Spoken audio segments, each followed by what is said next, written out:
If there is no self, who is reborn? Buddhism's answer. There's something many people believe without question. It feels like there's someone inside, watching, feeling, thinking. A me, a permanent self. We look in the mirror and say, "That's me." We hear our name and we respond, "Yes, that's me." This sense of I follows us everywhere. It feels so natural, so real. And in many cultures, this idea goes even deeper. Some say we have a soul, a kind of invisible core that never changes. When the body dies, this soul moves on, perhaps to another life, or to another world. But then comes a puzzle. Buddhism doesn't teach that we have a soul. In fact, it teaches the opposite. The Buddha taught something quiet but powerful, that there is no permanent self inside, no solid I that lives forever. This idea is known as Anatta, no self. And if that's true, then comes the question. If there's no self, who is reborn? This sounds confusing at first, maybe even strange. But the Buddha didn't leave us in the dark. He gave a very clear answer, one that doesn't ask us to believe blindly, but to look closely at our own experience. Let's begin by looking at what we're really made of, according to the Buddha's teaching. Chapter 1. What are we made of?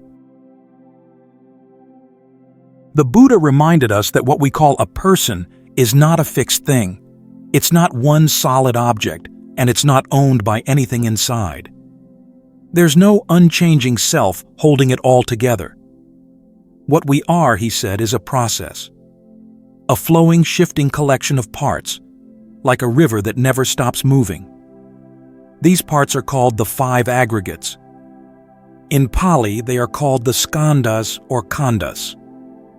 The first is rupa, the body, the physical form, the skin, bones, blood, and the sense organs that receive the world. The second is vedana, feelings.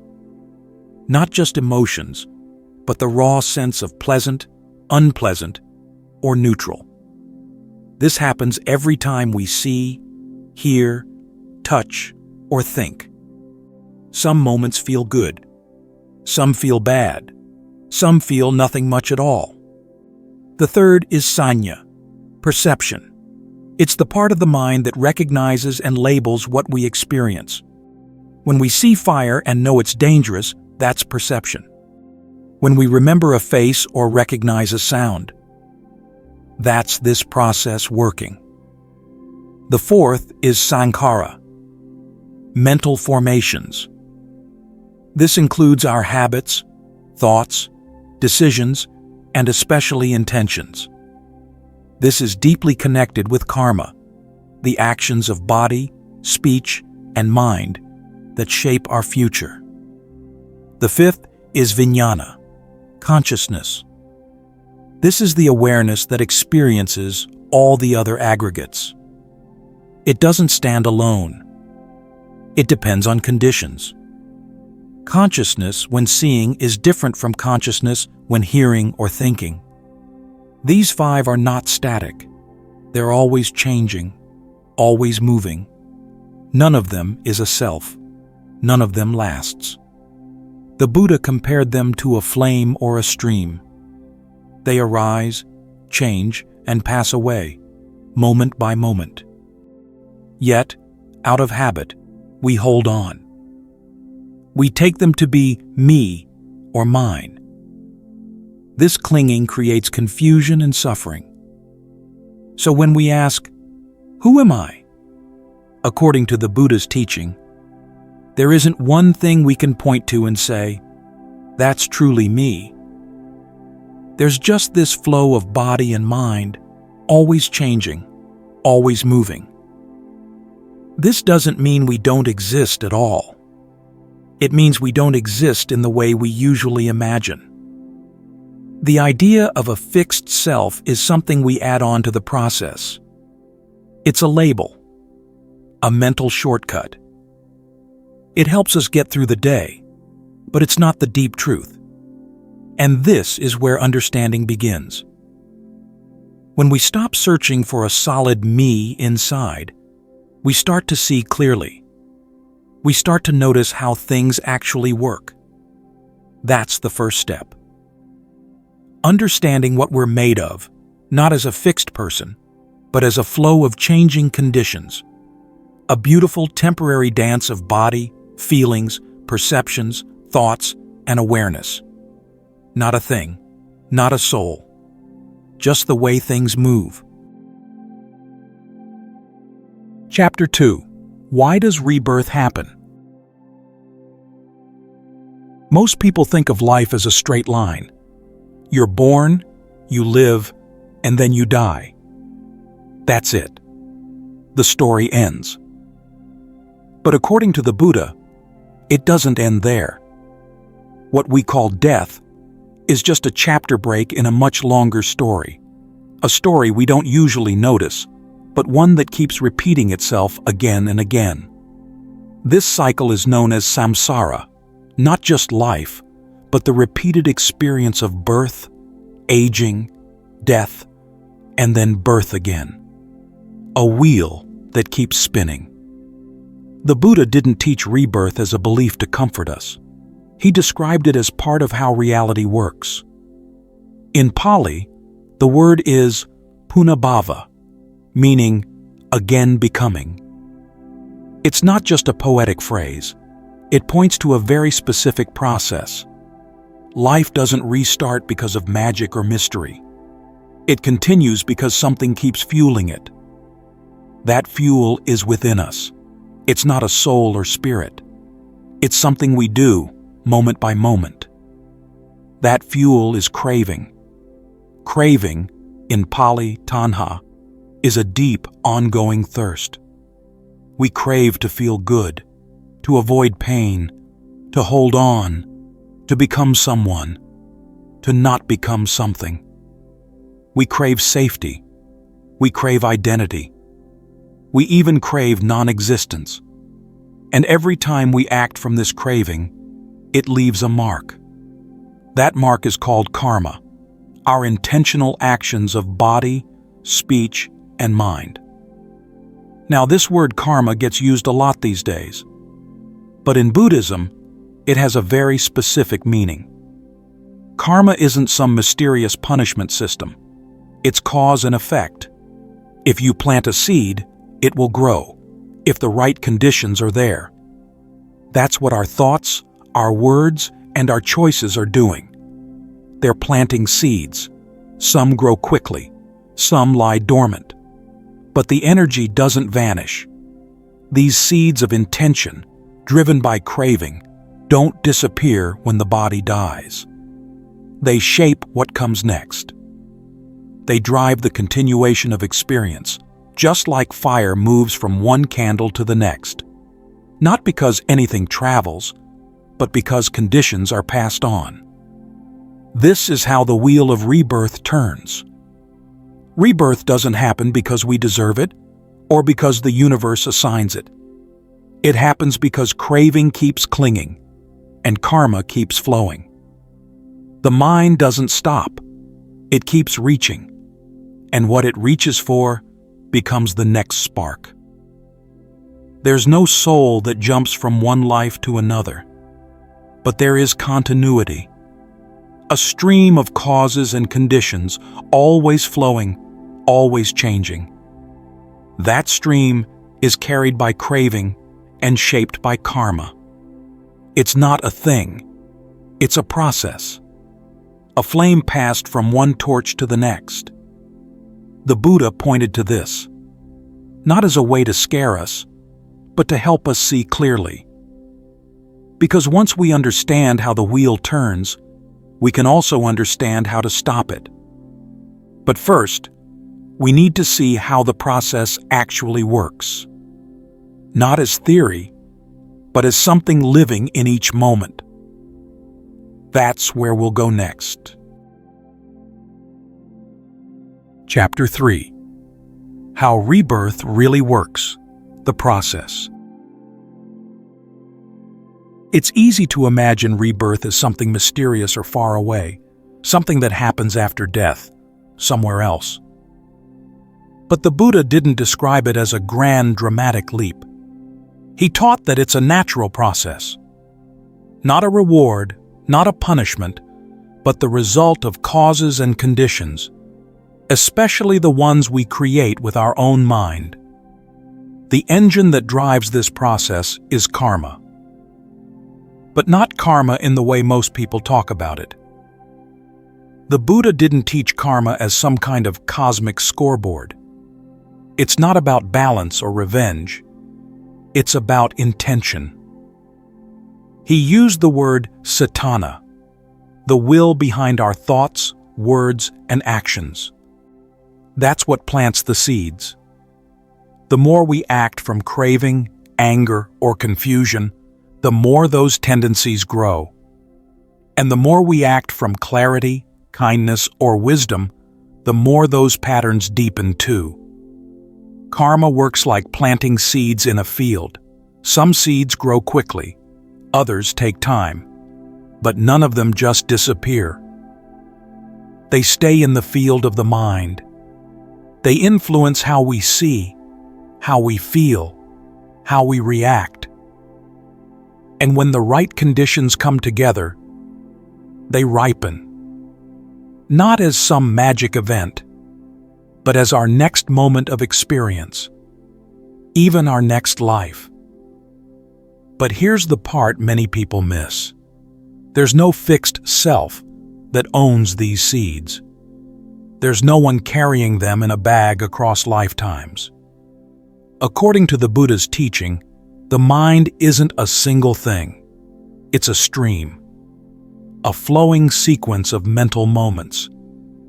In Pali, this is called Sita Santati, the continuity of consciousness.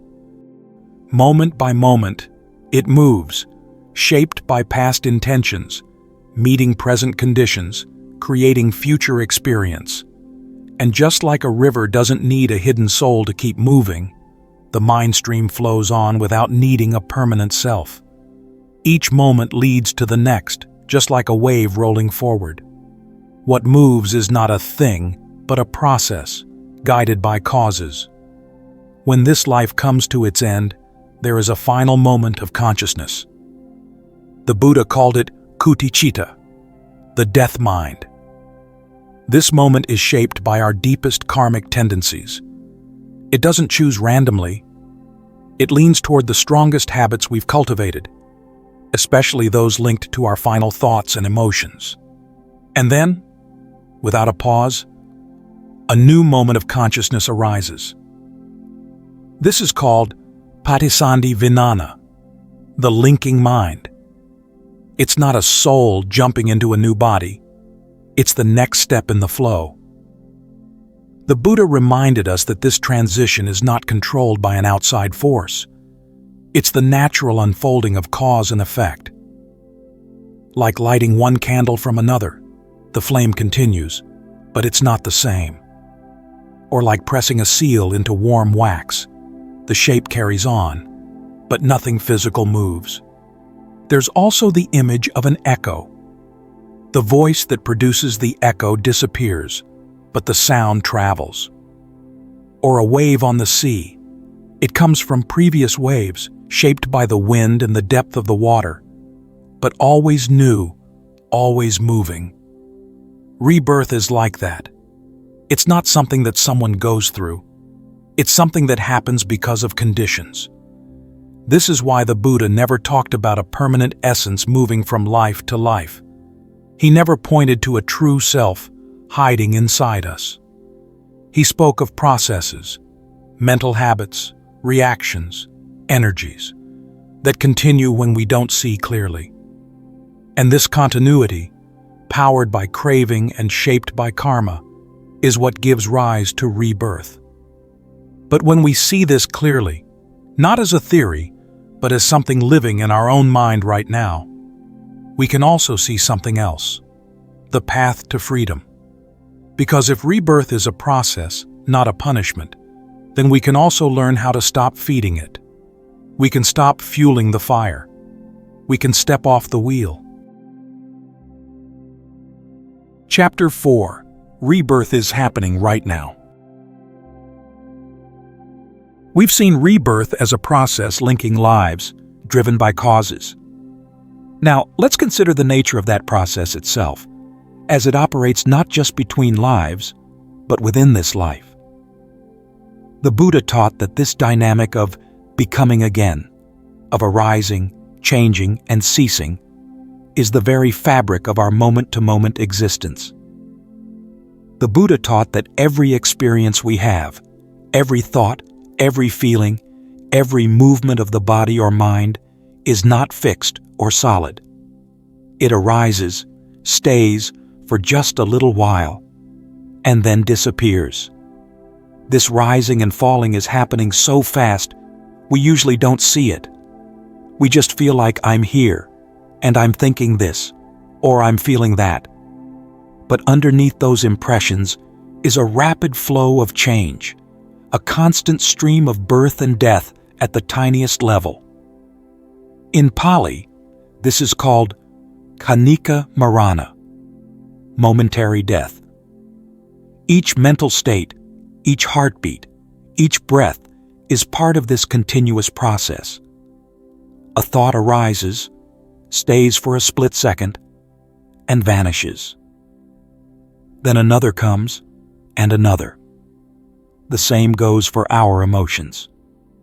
You may feel happy right now, but a few minutes later, a worry creeps in. Then it disappears again. These aren't just small changes. According to the Buddha's teaching, this is rebirth.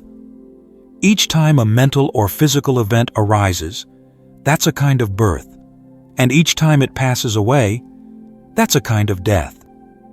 So when Buddhism talks about impermanence, anicca, this is what it means. Nothing lasts, even for a full second. And when it says there is no fixed self, anatta, it's pointing directly at this truth. How can there be a solid me inside when everything making up this me is always moving, shifting, disappearing? Understanding this doesn't just change the way we think about rebirth. It also shows us something very powerful, the importance of right now. Because if rebirth is happening moment to moment, then the choices we make in this very moment have real weight. Each intention, each action, no matter how small, shapes the next moment. That's karma in motion. Karma doesn't only wait until the next life to show results. It's shaping who we become every time we speak, think, or act. This also means that letting go becomes possible right now. We don't need to wait for some distant future. If each moment is fresh, if the past has already fallen away, we're not trapped. We're not stuck with a fixed personality, a fixed history, or a fixed identity. The process is open, flexible, alive. But this truth isn't only philosophical. It touches something deep in the heart. Because once we see that nothing stays, we stop clinging so tightly. We begin to loosen our grip on thoughts like, "This is who I am," or "This is how it's always been." We begin to soften, to make room. And from that space, wisdom grows. According to the Buddha's teaching, this understanding of momentary birth and death helps prepare the mind for a bigger kind of insight. It shows us that what we call rebirth after death is just a continuation of the same process we're living right now. Conditioned by karma, shaped by causes, flowing from one moment to the next without a permanent core. And so, even though the idea of being born again in another life might seem strange, the basic mechanics aren't strange at all. They're already happening, right now, as you listen to these words, as your thoughts rise and fall, as your attention moves from one idea to the next. This also brings us back to something deeply human. Being born as a human isn't random, it's a rare chance. The Buddha reminded us that this human life is special because it gives us the tools to see clearly. We can reflect, we can observe the mind, we can learn the Dhamma, and we can begin, even today, to walk the path toward peace. So even though the idea of rebirth might feel like a mystery, the real mystery, the living one, is happening in this very breath, this thought, this choice. And when we see that clearly, everything begins to shift. Not because we've learned something new, but because we've begun to notice what was always there. A flow, not a thing. A process, not a person. A chance, not later, but now.